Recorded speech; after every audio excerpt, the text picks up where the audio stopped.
اللہ رب العزت نے پردہ کرنے کا فرمایا، ہم اس کا پرچار سرعام کرتے ہیں اور بدلے میں ہم اللہ سے یہ چاہتے ہیں کہ وہ ہمارے عیبوں میں پردہ ڈالے۔ جب آپ کسی مومن کے کسی عیب پر پردہ ڈالتے ہیں تو اللہ رب العزت قیامت کے دن آپ کو اپنے پردے میں رکھے گا۔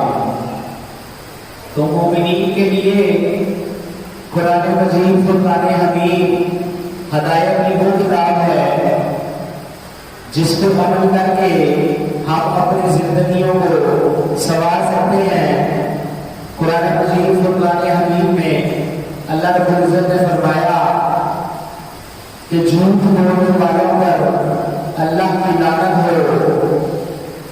تو آج ہمارے معاشرے میں کتنے فیصد لوگ کسی معاملے میں سچ کا سہارا لیتے ہیں؟ کسی تاجر سے پوچھیں تو وہ آپ کو بتائے گا کہ جھوٹ کے بغیر کاروبار چلتا ہی نہیں۔ اگر کام میں جھوٹ نہ بولا جائے تو مال تجارت بکتا ہی نہیں۔ تو میرا آپ کو مشورہ ہے کہ ایک دفعہ اللہ رب العزت کی بات مان کر تو دیکھیں۔ اللہ کے نبی نے دنیا داری میں تجارت کر کے سچائی کے ساتھ، دیانت کے ساتھ، ایمانداری کے ساتھ تجارت کر کے ہم مومنین کو یہ سبق دیا کہ کاروبار شرعی تقاضوں کے مطابق کیا جا سکتا ہے۔ ایسا نہیں ہے کہ آپ جب تک شیطانی معاملات کو اپنے کاروبار میں شامل نہ کریں گے تو آپ کا کاروبار چلے گا نہیں۔ حضرت عثمان غنی رضی اللہ تعالیٰ عنہ کا بینک اکاؤنٹ آج بھی سعودی عرب میں چل رہا ہے اور اس اکاؤنٹ میں سے آج بھی مستحقین کی مدد چل رہی ہے۔ آج بھی لوگوں کو اس میں سے زکوٰۃ قرار دی جا رہی ہے۔ ایک مومن کے لیے یہ چیز لازم اور ملزوم ہے کہ وہ اپنے دنیاوی تمام معاملات میں اللہ اور اس کے رسول کی بتائی گئی شریعت کے مطابق عمل کرے۔ ایسا نہ کرے کہ قرآن کا منکر صرف چند پیسوں کے لیے بن جائے۔ قرآن کا منکر کیسے؟ قرآن کا منکر دو طرح کا ہوتا ہے۔ ایک منکر قرآن وہ ہے کہ جو سرے سے ہی قرآن کے بارے میں یہ چیز کہتا ہے کہ میں اس کو اللہ کی کتاب مانتا ہی نہیں، میں اس قرآن کو اللہ کی کتاب مانتا ہی نہیں۔ اور دوسرا منکر قرآن وہ ہے کہ جو بظاہر ایمان لایا، اس نے اللہ کے نبی کا کلمہ پڑھا، اللہ کو واحد مانا، حضرت محمد مصطفیٰ صلی اللہ علیہ وآلہ وسلم کو اللہ کا آخری نبی مانا، لیکن قرآن کے فرمودات پر عمل نہیں کیا۔ جب اللہ نے قرآن میں کہا کہ اپنا ترازو پورا کرو، تو جو بندہ کم توڑے گا یا ترازو کے ذریعے بے ایمانی کرے گا تو وہ منکر قرآن کہلائے گا۔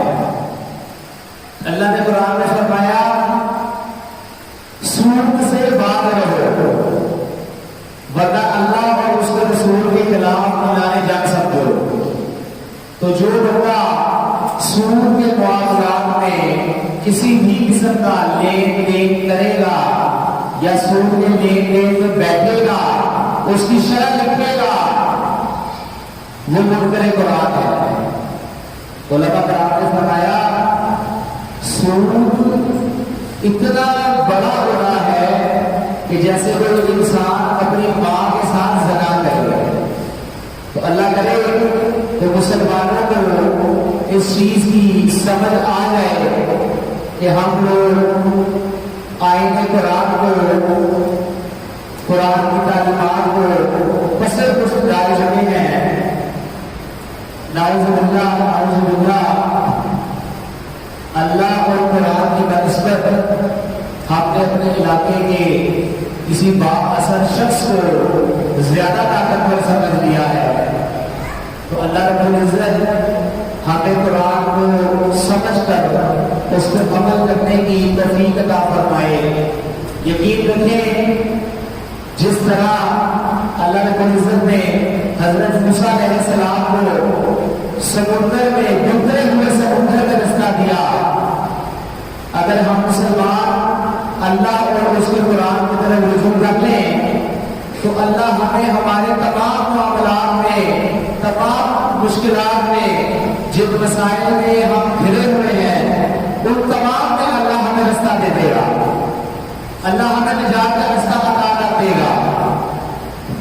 آپ خود سوچیں کہ جمعے کے بارے میں اللہ رب العزت نے قرآن مجید فرقان حمید میں کیا ارشاد فرمایا کہ جب جمعے کی پہلی اذان ہو تو فریضہ کرو تو بند نہ کرو، اپنے بازار اپنا کاروبار بند نہ کرو اور مسجدوں کی طرف رخ کرو۔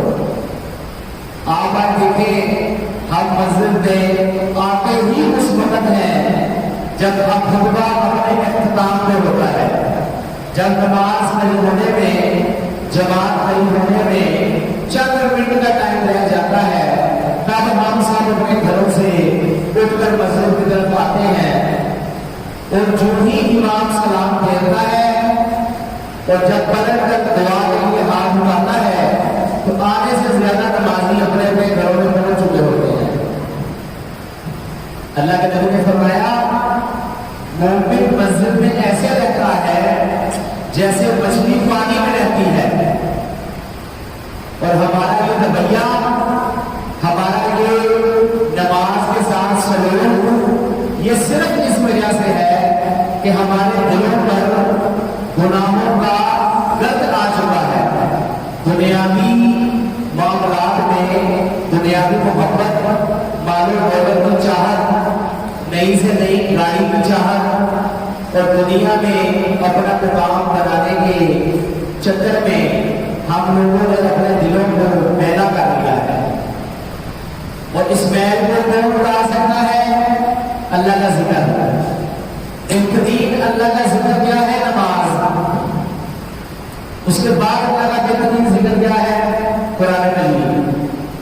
تو آج ہم بدقسمتی سے ان چیزوں سے ایسے بھاگتے ہیں، ایسے بھاگتے ہیں جیسے کوئی چوہا بلی کو دیکھ کر بھاگتا ہے۔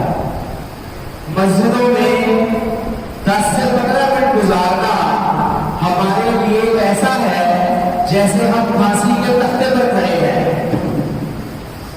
تو پل صراط سے ہم کیسے گزریں گے؟ کیسے اللہ کے نبی کی بارگاہ میں حوض کوثر لا کر پیئیں گے جس کا ذکر اللہ نے فرمایا اِنَّا أَعْطَيْنَاكَ الْكَوْثَرَ کہ ہم نے آپ کو کوثر عطا کی۔ تو کس منہ سے، کس ایمان سے ہم لوگ روز محشر اللہ کے نبی کا سامنا کریں گے، اللہ رب العزت کا سامنا کریں گے؟ اس مسئلے کو بڑے غور و فکر کی ضرورت ہے۔ بدقسمتی سے ہم لوگوں کی آج کے وقت میں ساری محنت، ساری عقل، سارا کاروبار، سارا ہنر، ہر چیز دنیا کمانے میں صرف کیا جا رہا ہے۔ نماز پڑھنا تو دور کی بات، ہمیں تو نمازوں کو اوقات کا ہی پتہ نہیں چلتا کہ فجر کا کیا وقت ہے، ظہر کا کیا وقت ہے، باقی نمازوں کا کیا وقت ہے۔ یہ چیز یاد رکھیں کہ جس دن اسرائیل سے ہمارا سامنا ہوا اس کے بعد کسی کو کوئی مہلت نہیں ملی۔ یہ جو اللہ نے ہمیں مہلت دی ہوئی ہے اس کا زیادہ سے زیادہ فائدہ اٹھائیں، نماز اور قرآن کی طرف آئیں، نیکیاں کریں، اپنے بچوں کو دین کی سمجھ دیں۔ پاکستان میں پہلے ہی صرف مذہب نافذ ہے، دین کا کوئی تصور نہیں۔ میں آپ کو تھوڑا سا اس بارے میں اگر بیان کروں کہ دین اور مذہب میں فرق کیا ہے تو قرآن مجید فرقان حمید میں دین مذہب کا لفظ کہیں استعمال نہیں ہوا، اور جہاں تک احادیث کا میں نے مطالعہ کیا ہے یا میرے اساتذہ نے مطالعہ کیا ہے، مذہب کا لفظ قرآن پاک میں اور احادیث میں کہیں بھی استعمال نہیں ہوا. اللہ رب العزت نے مومنین کو جو عطا فرمایا وہ ہے دین اسلام. اللہ نے کیا فرمایا؟ ہم نے تمہارے لیے تمہارا دین مکمل کر دیا. تو مذہب اور دین میں فرق سمجھ لیں کہ مذہب ہے عبادات کا نام، نماز پڑھنا، روزہ رکھنا، زکات ادا کرنا، حج کرنا، عمرہ کرنا، یہ مذہب میں چیزیں آتی ہیں. دین کیا ہے؟ نظام زندگی، پورا کا پورا نظام زندگی جو اللہ نے مومنین کو عطا کیا. اب جس شخص میں تھوڑی سی بھی بیداری موجود ہے وہ اس چیز کو سمجھ لے گا کہ جب تک دین غالب رہے گا تب تک وہ دین ہے. جیسے ہی وہ دین مغلوب ہو گیا وہ صرف مذہب رہ جائے گا. جیسا آج پاکستان میں نظام رائج ہے کہ ہم مسلمان نماز پڑھنے میں آزاد ہیں، زکات دینے میں آزاد ہیں، محافل کرانے میں آزاد ہیں، حج و عمرہ کرنے میں آزاد ہیں، لیکن جو قتل کیا جائے گا یا جو چوری کی جائے گی اس میں قانون انگریز کا چلے گا. جو مسلمانوں کو نافذ کر دیا گیا، دین اپنا نافذ ہونا چاہتا ہے. اللہ رب العزت نے بھی فرمایا کہ میرے دین کو نافذ کرو. آج یہاں پہ بدقسمتی سے ہمارے ملک میں بے تحاشا گھٹیاں کام کر رہی ہیں، بے شمار پیر کام کر رہے ہیں. ہر پیر صاحب نے اپنے چاہنے والے بندوں کو اپنے ایک الگ ٹاپک کے پیچھے لگا رکھا ہے. کسی کا کوئی ٹاپک ہے، کسی کا کوئی ٹاپک ہے. دین نافذ کرنے کی بات کوئی نہیں کرتا، چاہے وہ بڑی سے بڑی گدی ہو، چاہے وہ حکومت میں بیٹھے ہوئے مولانا حضرات ہوں. دین نافذ کرنے کی بات کوئی نہیں کرتا. میں نے کسی کا منہ سے نہیں سنی. اور ایک بات اور مزے کی چیز بتاؤ، قرآن و حدیث کی روشنی میں قرآن نے کافر کے لوگوں کو کہا کہ جو اللہ کی شریعت کے مطابق فیصلے نہیں کرتے، پھر چاہے آپ اسمبلی میں بیٹھے ہو، چاہے آپ ملک کی سب سے بڑی قانون کی کرسی پہ بیٹھے ہو، چاہے آپ جس مرضی مسند پہ بیٹھے ہو، اگر آپ اللہ کے دین کو نافذ کرنے کی کوشش نہیں کرتے تو آپ کافر ہیں، آپ فاسق ہیں. آپ کی ساری محنت، ساری کمائی دنیا داری کے لیے ہے. اگر کسی مومن کو اللہ کے دین کے پابندی نظر نہیں آتی، اللہ کے دین کی دھجیاں اڑتی نظر نہیں آتی اور اس کا خون نہیں کھولتا تو اس کو اسلام پڑھنے کی ضرورت ہے، اس کو اسلام سمجھنے کی ضرورت ہے. اسلام نماز روزے کا نام نہیں ہے. اسلام ایک مکمل دین ہے جس کو اللہ نے نافذ کرنے کا حکم دیا. آپ آج سے 1400 سال پہلے غور کریں کہ تعلیم نے کیسے اپنے آپ کو 180 کی ڈگری تک گھمایا. جب اللہ کے نبی نے دین نافذ کیا تو صحابہ کرام دوسرے مذہب کے لوگوں کے پاس کیا پیغام لے کر جاتے تھے کہ یا تو کلمہ پڑھ لو، اسلام لے آؤ، تم ہمارے برابر، جیسے ہم ویسے ہو، ایک جیسے برابر، تم ہمارے دینی بھائی، جو ہمیں ملے گا وہ تمہیں ملے گا.